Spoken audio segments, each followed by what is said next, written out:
307 और 333 में 10-10 वर्ष की सजा हुई है और 50-50 हज़ार रुपए का जुर्माना हुआ है। तो ना तो कोई रिकवरी पैसे की हुई और ना ही उन ट्रक वालों का बयान किसी का लिया गया विवेचक द्वारा, जिससे ये सिद्ध कर पाते हम कि 384 का ऑफेंस मेड आउट हुआ, इसलिए 384 की सजा नहीं हुई। यूपी के जिला बरेली में 15 साल पहले एसपी ट्रैफिक रही कल्पना सक्सेना को कार से घसीटकर मार देने का दुस्साहस दिखाने वाले 3 सिपाहियों समेत 4 को सजा सुना दी गई है। एंटी करप्शन कोर्ट ने 10-10 साल की कैद और 50-50 हज़ार के जुर्माने से दंडित किया है। 2010 में ये मामला बेहद चर्चित हुआ था। तब घटना से पुलिस के गलियारों में भी खलबली मच गई थी। कल्पना सक्सेना ने हिम्मत दिखाई, मुकदमा हुआ, लंबी तफ्तीश चली। अब आकर अपर सत्र न्यायाधीश एंटी करप्शन कोर्ट ने फैसला सुना दिया। पहले आपको सुनवाते हैं कि इस बड़े मामले में सहायक अभियोजन अधिकारी विरपण गौड़ ने क्या जानकारी दी है। फिर आपको बताएंगे कि तीनों सिपाहियों समेत 4 पर भ्रष्टाचार से जुड़ी धारा में दोष साबित क्यों नहीं हो सका। भैया ये 2010 का मामला है। यहाँ पर इस समय तत्कालीन तो यहाँ उस डीआईजी हैं वो गाज़ियाबाद में कल्पना सक्सेना मैडम, उस समय वो 2010 में यहाँ एसपी ट्रैफिक हुआ करती थी।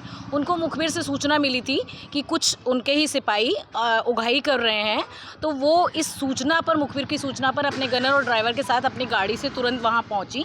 छिपते छिपाते उन्होंने देखा कि जो मनोज था, रविंद्र था और इन लोगों का एक भाई था धर्मेंद्र, ये चारों मुलजिम एक गाड़ी में बैठ कर वहाँ ट्रक वाले थे उनसे पैसे की उगाही कर रहे थे।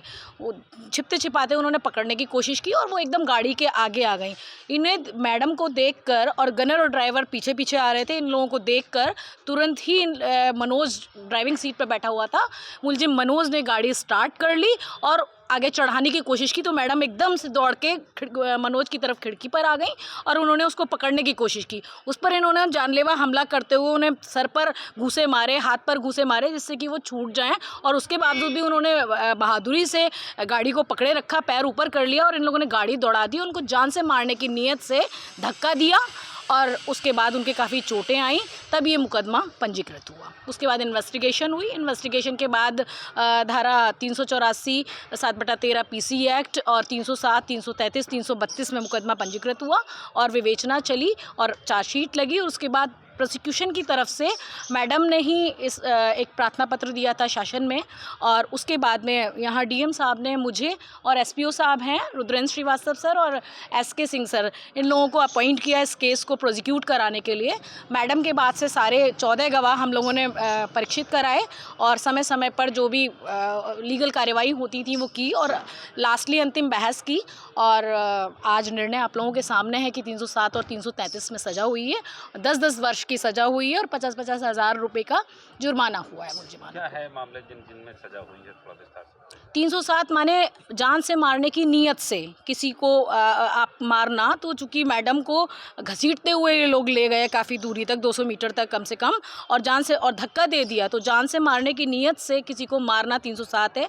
और 333 जो है वो सरकारी कार्य करते हुए किसी को ग्रीवियस गंभीर चोट कारित करना। तो चूंकि वो अपनी सरकारी ड्यूटी का निर्वहन कर रही थी उस समय और उनको गंभीर चोटें आई, मेडिकल से प्रूव हुआ ये सारा, तो ये 333 में, दोनों में सजा 10-10 साल की अलग अलग सजा। दरअसल इस पूरे मामले को देखें तो वर्तमान में गाजियाबाद में अतिरिक्त पुलिस आयुक्त कल्पना सक्सेना जब बरेली के एसपी ट्रैफिक थी तो उन्हें खबर मिली उनके विभाग के कुछ सिपाही कैंट इलाके में टिरकों से वसूली कर रहे हैं। इस पर उन्होंने खामोशी से छापा मारा। बात सही निकली। जब कार में बैठे शख्स और सिपाहियों को पकड़ने की कोशिश की तो उन्होंने कार से धक्का दिया और उन्होंने पकड़ा तो कार दौड़ा दी और खींचते हुए ले गए।